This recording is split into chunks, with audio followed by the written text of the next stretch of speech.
So I'm going to start. I mean, I love the film. I should probably put that in as a disclaimer to begin with. But so many things here could have gone wrong in a sense that, I mean, this is a film dealing with quite intense kind of violence against women. And and obviously you've got the potential here for if you could fall into the tropes of a kind of white saviour story. And none of that happens. Jennifer kind of manages tonally to make sure this film hits every note correctly. But when you sign up to a project like this, when you're reading a script and you can see where it could fall into kind of tropes like that, is it quite nerve-wracking, and how much faith do you have to put in your filmmaker to know that they're going to get it right? Well, actually, one thing that struck me about this film initially was the script. You know, I knew within the first 15 pages that it was just clearly written by someone who's really intelligent and knows what they're doing and knows the craft. And then after the first Skype with Jennifer, I just realised, okay, this woman has been researching this for 5 years. She's really intelligent. We know that she can make a film. Like, The Babadook was great and everything. So I really didn't find that I was nervous about being able to deliver in the challenge of like playing the role. But in terms of what you're talking about, apart from the fact that Jen is really intelligent, she also had, a clinical psychologist on board from the development of the script, and also an Aboriginal elder, Jim Everett, who we had on set with us all the time, and she also had worked with him, while she was writing the script. So it was really important for her that she actually doesn't fall into these tropes of, the white saviour, that the Tasmanian Aboriginal storyline was, very well crafted and married well with the story of Clare's journey. So I personally felt very safe. I mean, me too. I mean, I think honestly, having the opportunity to kind of sit down with Jen prior to even kind of getting involved myself, and then kind of even going through the audition process, even to when we got out to Tasmania, I think Jen made it very clear and abundantly clear that she wanted to do this tastefully, like the certain difficult moments in the script that she wanted to, shine a light on it, but without, nothing was going to be gratuitous or like violent for the sake of being violent. She just wanted it to be honest and real. And I think when you're telling a very honest and real story, and despite how difficult it is, it sort of feels incredibly rewarding, I think, to kind of give it that space, that energy, and that time to really focus on the truth of the given situation. So once I spoke to Jen and knew that was the vision that she was going for, I felt very confident and comfortable as you can. Really. Yeah, exactly. Yeah, because actually, I was wondering, I mean, it's quite early on in your cinematic career. This is quite an incredible role to land. I mean, a bit of a sort of welcome to cinema. But I was wondering if you've done what you've done sort of since, because in the sense that, is it quite strange now working on other projects where I guess that weight of responsibility is not as strong, and also it's probably not as grueling? How does it feel sort of going on to other sets? How long were you out in Australia for in the end? 6 months. Wow. Yeah.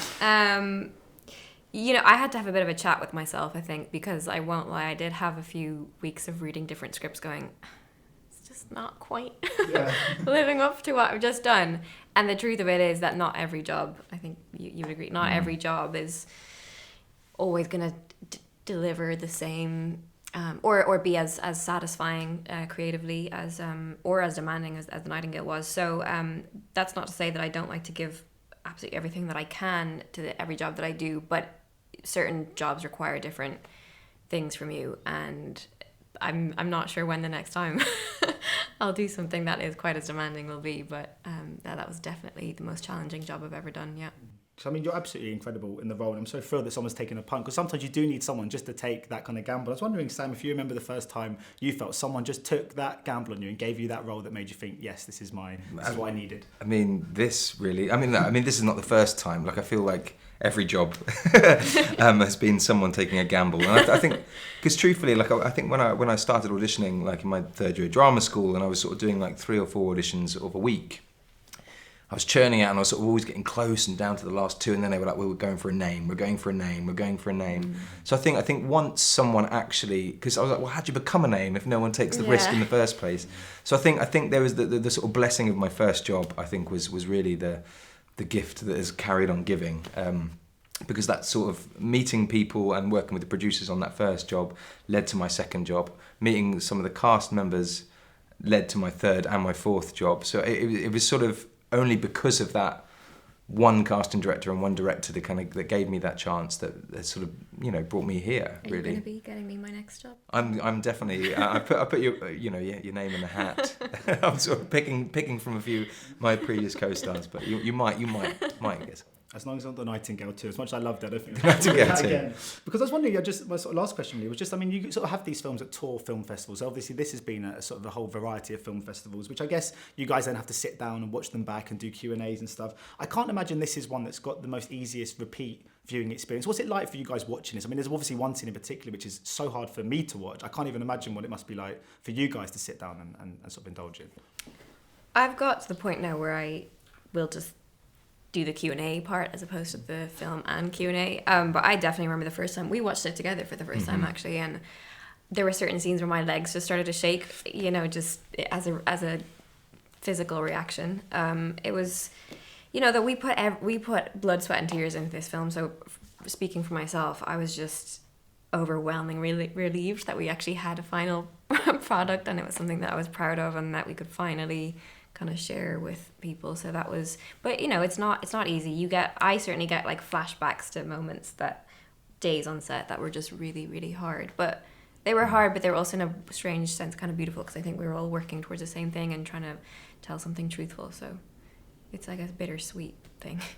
Yeah, and similarly, I watched it once and then I'm like, I can't watch it anymore. But that's with all my work, to be honest, and that's just.